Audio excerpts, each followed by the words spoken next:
Welcome to the Home Comfort Zone podcast. I'm Theresa, marketing manager at All Comfort Services.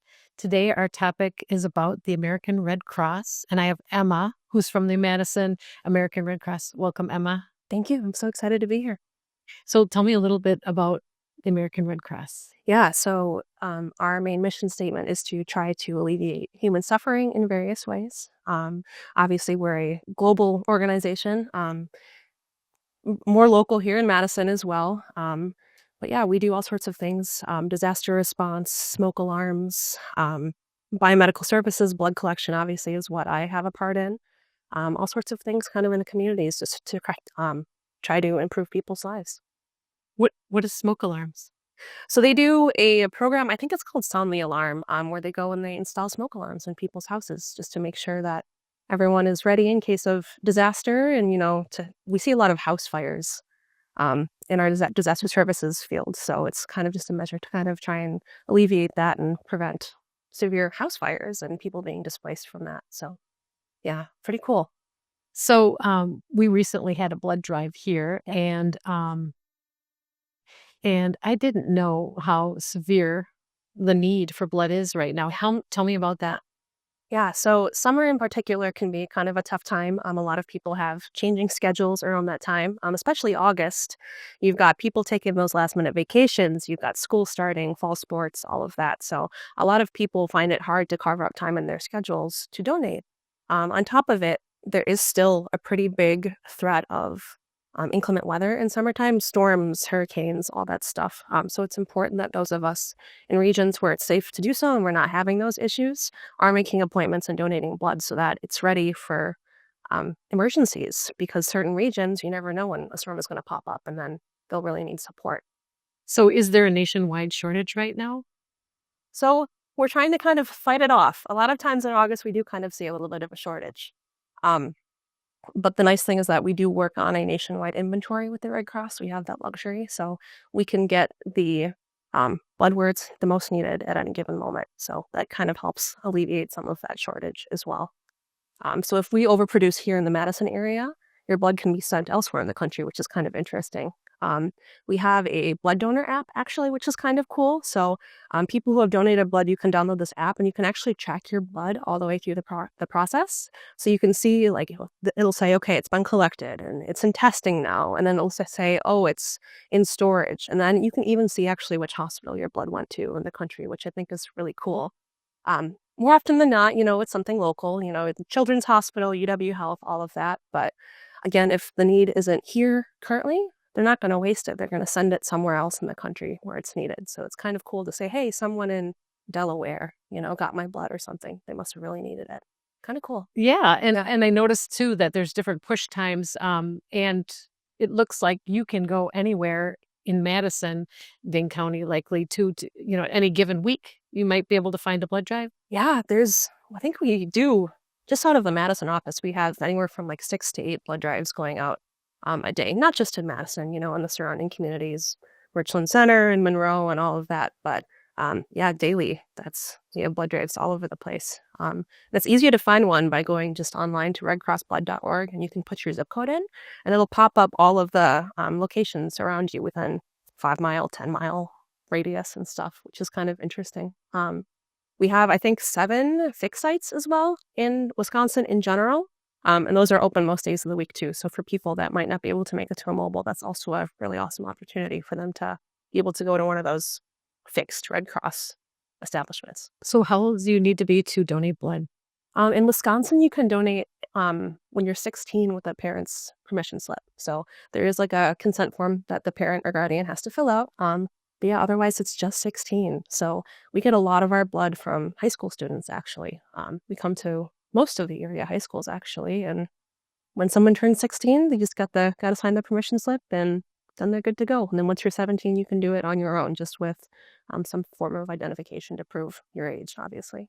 So that's super convenient. So anybody can go on your website, find a location, and donate very readily. Mm-hmm. But let's just say there's a business who wants to make it convenient for their staff. Yeah. How does it work to have a blood drive? Absolutely. Yeah. So we have all sorts of different groups on having blood drives, businesses, churches, all that. what they do is they would fill out some sort of interest form online, similar to the one that I think you must have filled out back when you had the blood drive. And it kind of just asks you for some information, your business size, all of that, if there's any sort of special reason why you want to host. And then that gets filtered down to the representative in your area. So in your case, that was me. I have a bunch of lovely colleagues that do the same thing in other regions. And then we kind of just take it from there, and we'll come to your site. We'll take a look at kind of the spaces you have in mind to have the blood drive. There are certain requirements as far as like space, and has to be air conditioning certain months of the year and all of that. But we just kind of take a look and make a game plan, make sure it's going to fit all the stuff that we need to bring in, and then we go from there. Once we're good, we pick a date that works for our schedules. And then the fun part starts of us trying to figure out ways to get people through the door the day of the donation. So the party planning aspect, kind of, I guess, is what I like to call it. Yeah, and you get a T-shirt most of the time, right? You get something fun, lots of cool stuff, lots of T-shirts. But in August we're doing free A1C testing actually for everyone that successfully donates, which is kind of cool. What kind of testing is it? A1C testing. What is it? Yeah, it's commonly used to test for diabetes and prediabetes. They say somewhere along the lines of, I think it's like 1 in 5 Americans have elevated A1C levels, and they might not even know it. So it's just something kind of added. We're adding to donating in August. August, I believe, is National Wellness Month. So something kind of in the spirit of that, to take care of yourself before you can take care of others, sort of thing. So right. Yeah, kind of neat. So when the team came, they came really early in the morning, and they had everything. It was pretty They're so fast. It's crazy. It was very easy, and it was a great experience. Mm-hmm. So what are some of the nitty-gritty things? So they draw a pint of blood. Yeah. And what, do they check what kind of screening do they do? Yeah, they do. So you walk in, they'll take all of your demographic information, your address, all of that. And then they do like a little mini physical, we call it. So they take your blood pressure, they take your pulse, they take your temperature, and they test your hemoglobin, which is essentially like a red blood count. It's to make sure you have enough red blood cells in your body to safely take it from you. Used to be the finger poke that everyone dreaded. We actually do it non-invasive now. So there's like it's almost like one of those little mini blood pressure cuffs, and they just put it right on your finger, and they can test your hemoglobin that way. You don't even have to get your finger poked anymore, which is kind of cool. Everyone loves to see that, because that was always the worst part when you donated, getting that little finger stick. But yeah, they test all of that, and then they ask you a whole bunch of questions about your health history. So if you've been pregnant before, if you've traveled outside the country in the last year, if you're on any medications, that sort of thing. Again, just to make sure that everything is safe for both you and the recipient of your blood.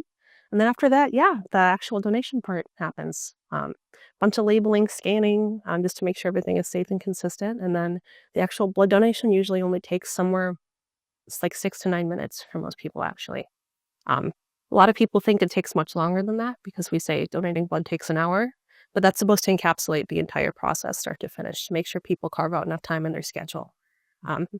So yeah, the part that's quote unquote scary really only takes 6 to 9 minutes, and then you're done, and you've impacted up to 3 hospital patients, just like that. Well, you've really demystified all that to make it comfortable. If someone can do this on their lunch hour, really easy. They really can. Okay, so young people listening, there's lots of ways to make an impact in your community.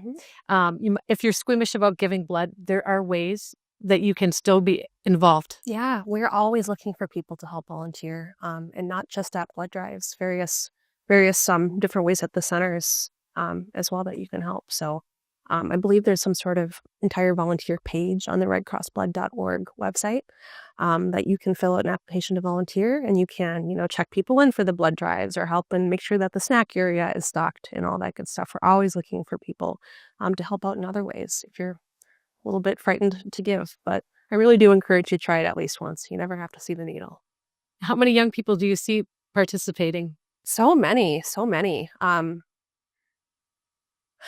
I wish I could remember the stat, but we get a lot of our blood from high school and college students. I think it's something along the lines of 20 to 30% of the blood that we collect comes from young donors, which is incredible. And it's so important that they are donating when they're young, because if you think about the way that their impact can be multiplied throughout their lives, they donate once When they turn 16, they're a sophomore, junior in high school. Okay, that's 3 lives. But you can donate 6 times a year. So if you think about that multiplied throughout that life, that's a big impact that someone can make if they start when they're a little bit younger, which is really awesome. So anybody of all ages. Yeah, any age, as long as you're feeling good, healthy and well that day. You can pass all of our physical exam things. If you have like blood pressure that's too high, you can't donate. But as long as everything is healthy for you, you're feeling good, you can pass your hemoglobin and all that. Yeah, we'd love to have you. There's no sort of upper limit in Wisconsin at all. Right. So don't hesitate because you're going to get screened. Yeah. And so, you'll find out. And I will say that they have loosened up a lot of the eligibility requirements in the last even few years. Things are it's far easier to give blood now than it was even 8 years ago when I started with the Red Cross. A lot of the things that used to be a full year deferral are only 3 months, and a lot of things that used to be a deferral aren't deferrals, like tattoos, for instance. Any state that regulates their tattoo parlors, you can donate the same day you get a tattoo. There isn't any sort of deferral for that, which is interesting. People always say, "Oh, I can't give because I have tattoos or I got my ears pierced or something," and oh, that's not necessarily true anymore. People who've lived or spent time overseas in Europe because of Creutzfeldt-Jakob or essentially mad cow disease, they lifted their requirements for that as well recently.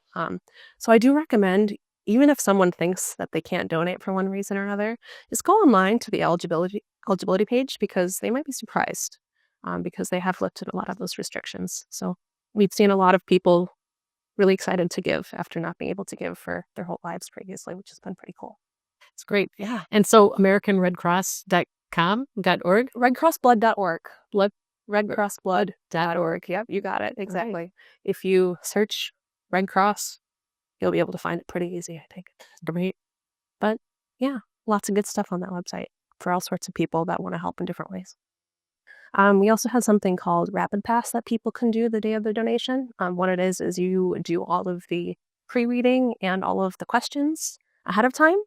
So it can really save people even more time if they are under kind of a time crunch. They don't have to do that on site. They can do it in the morning while they're drinking their coffee or whatever else. So yeah, it can be pretty quick these days. People are always alarmed when they're done. Like, that's it? But yeah, that's it. Go get some Oreos. You've earned it. Yeah. And you've made an impact on life. Exactly. In just an hour. That's fantastic. Yeah. So Emma, thank you so much for coming here today to talk about the American Red Cross in Madison and surrounding counties. And I appreciate your time. For sure. Thank you for having me. Thank you.